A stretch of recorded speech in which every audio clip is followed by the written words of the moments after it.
Bonjour Alexandre Faroudia, vous êtes le président du club handi-basket Les Hornets Le Canet-Côte d'Azur. Changer le regard sur le handicap par la pratique sportive représente un de vos engagements. Pourriez-vous retracer votre parcours personnel et sportif en quelques mots? Oui, bien sûr. Bonjour, tout d'abord.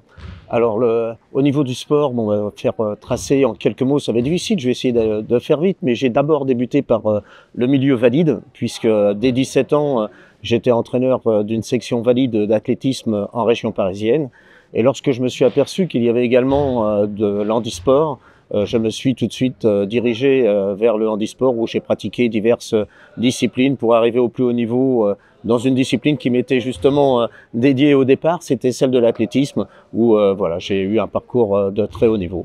Comment votre regard sur vous-même a-t-il évolué grâce au sport? De toute façon, on avait un regard déjà dans le milieu valide où on était quand même assez surpris de voir une personne. Alors, je n'étais pas encore en fauteuil puisque je marchais avec des cannes. Lorsque je marchais avec des cannes et que j'allais dans le milieu valide, j'entraînais des jeunes, les gens me regardaient. À 17 ans, c'était dans les années 74. Donc, voir une personne handicapée qui entraînait des valides en athlétisme, et comment qu'il peut expliquer sauter en hauteur, sauter en longueur, pousser le poids, faire des relais alors que je n'étais pas capable de courir. Donc le regard était assez particulier. Ensuite, il a évolué et bien évidemment quand j'ai fait du sport dans un fauteuil, ça m'a fait découvrir un autre monde dans lequel j'ai évolué et grandi grâce à celui-ci. Selon plusieurs sondages des années 2020, une personne en situation de handicap peut inspirer à une personne valide de l'admiration, de l'empathie, de la gêne, de l'indifférence, de la peur.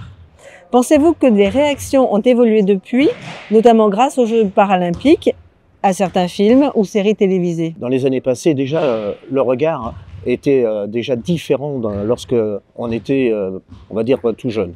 Moi, lorsque j'avais une dizaine d'années, le regard vis-à-vis de mon handicap était vraiment, avait une grande différence. Les gens dans la rue me regardaient d'une façon quand même assez étonnante. Les jeunes, les enfants également, lorsque l'on demandait ce que j'avais, la réaction des parents était quand même assez particulière. Et c'est celle-ci qui me faisait justement remarquer cette différence qu'il y avait entre ces jeunes qui marchaient et moi qui avais des difficultés avec mes cannes ou avec un fauteuil à évoluer dans la vie de tous les jours. Je pense que oui, le monde a évolué, le monde a changé. Il faut dire que depuis de nombreuses années maintenant, dans les émissions télévisées, dans les dessins animés, on voit pas mal de personnes en fauteuil, dans les séries des jeunes adolescents. Moi, je vois mes enfants, ils regardent énormément, enfin ils regardaient puisque maintenant ils sont grands, mais ils regardaient énormément les séries télévisées. Et il y avait toujours une personne en fauteuil qui était là. Donc c'est vrai que le regard qui était présent au départ a évolué grâce justement à ce qui s'est passé grâce aux médias, grâce à la télévision, oui, tout à fait. Et depuis les Jeux paralympiques? Alors, depuis les Jeux paralympiques, on va dire qu'il y a des choses qui ont changé. C'est vrai que le regard d'un enfant aujourd'hui est assez étonnant. Moi, j'ai toujours eu la chance lorsque un enfant me regarde, c'est « Bonjour monsieur ». Le regard de l'enfant vis-à-vis de la personne en fauteuil est assez particulier aujourd'hui, qui n'existait pas auparavant. Et encore grâce aux Jeux paralympiques, j'ai trouvé que justement ce regard a changé, a évolué. Aujourd'hui, c'est même marrant, les enfants qui arrivent vers vous. Bonjour monsieur, comment vous allez? Même, on va dire, des jeunes enfants, mais également les collégiens. Là, on vient de croiser des collégiens qui sortaient. Et bonjour monsieur, bonjour monsieur. Alors, c'est vrai qu'ils connaissent les Hornets, mais même en dehors des Hornets, dans la rue de tous les jours, le regard a bien changé. Cette peur qui existait auparavant de l'handicap, le tabou de la personne en fauteuil n'existe pratiquement plus, on va dire.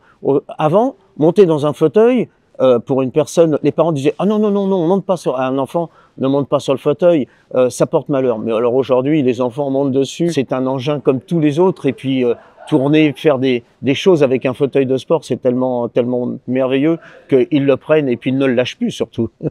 Comment éduquer le regard pour mieux le changer? Je pense que le regard doit changer depuis le tout jeune âge. Tout petit, on parle de crèche, on parle d'école primaire. Dès jeunes, les enfants doivent s'adapter à l'handicap, ne plus avoir cette différence. Alors, on parle de l'handicap, mais on peut parler de toutes les différences.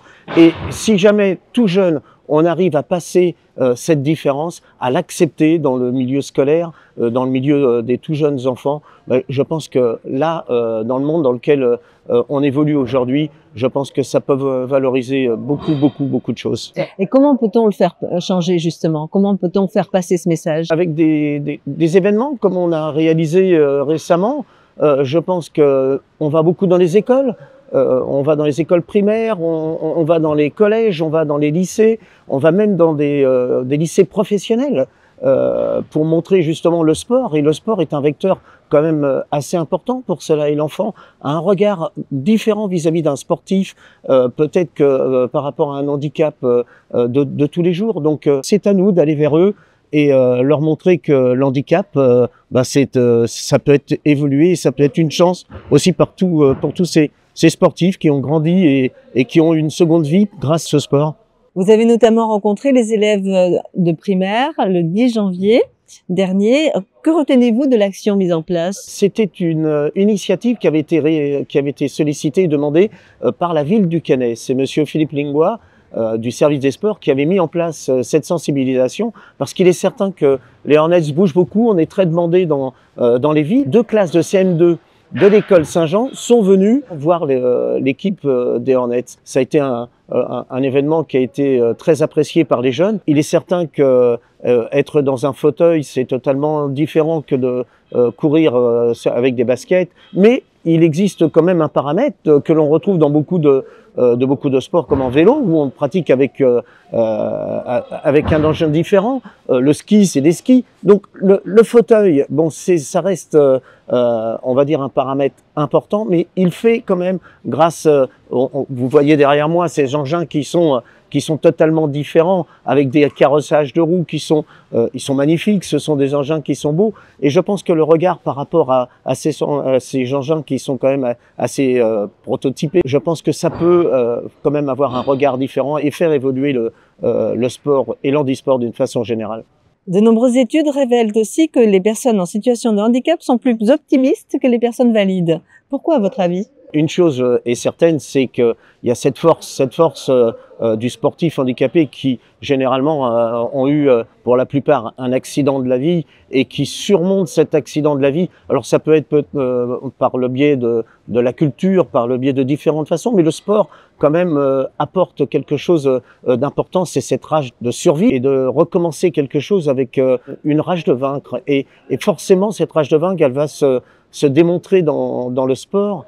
Et je pense que ça apporte beaucoup pour tous ces sportifs qui, à la suite de cet accident de la vie, recommencent un monde parallèle qui est celui de l'effort, cette envie d'aller au-delà de ce qu'ils font et de ce qu'ils ont connu aussi. Le regard est totalement différent. Ils ont connu une vie qui était peut-être dans un monde qui n'était pas le sport et du jour au lendemain, le sport leur apporte tellement de choses que ils se sentent dans une certaine inclusion dans le milieu et dans la vie de tous les jours. Et le sport apporte bien sûr dans leur propre regard quelque chose d'assez important. On a souvent parlé de Christophe Carlier qui, à la suite de son accident, s'est reconstitué une vie avec une famille, avec des enfants. C'est un petit peu le message qu'on essaye de faire passer à des jeunes qui arrivent suite à justement à cet accident de la vie. Et la plupart des joueurs qui sont derrière moi ont subi un petit peu ce même parcours de vie et maintenant aujourd'hui sont pour la plupart mariés avec des enfants. Donc le regard a bien changé pour eux et pour tout le monde. Quels ajustements dans la vie courante et le sport en particulier pensez-vous souhaitables pour une meilleure inclusion? Permettre aux jeunes enfants très tôt de prendre part et de faire connaissance du milieu de l'handicap. Donc forcément, le regard va évoluer et puis va changer. Maintenant, il y a beaucoup de choses qui pourraient également faire avancer. Nous avons la chance d'avoir un gymnase totalement adapté, avec des toilettes, avec des douches. Tout est fait vraiment pour le mieux pour nous. On se rend compte aujourd'hui encore dans de nombreux gymnases, dans nombreux établissements dans lesquels on va, on n'a pas cette chance-là. Donc il y a beaucoup d'aménagements, beaucoup d'accessibilité. Là, ça reste encore des domaines qui n'ont pas encore été totalement consolidés, aboutis, on va dire. Pour nous, dans le milieu sportif, déjà, si on avait cette accessibilité dans laquelle on bénéficie ici et des difficultés que l'on rencontre dans la vie de tous les jours et dans le milieu du sport, dans les autres gymnases. Ça serait bien maintenant aussi au niveau du transport. Bien évidemment, le bus, on parle, l'avion également, c'est pas toujours facile. Il est très souvent à laquelle nous on part et puis les fauteuils n'arrivent peut-être pas forcément, ou alors c'est les bagages des personnes qui ne sont pas avec nous qu'on enlève pour nous passer en priorité. Il y a plein de choses comme ça qui demandent encore à évoluer, même si il faut quand même l'avouer. J'ai aujourd'hui 68 ans et j'ai vu beaucoup de choses depuis très longtemps et j'avoue que dans le domaine de l'handicap, beaucoup de choses ont quand même changé. Je pense que petit à petit ça avance.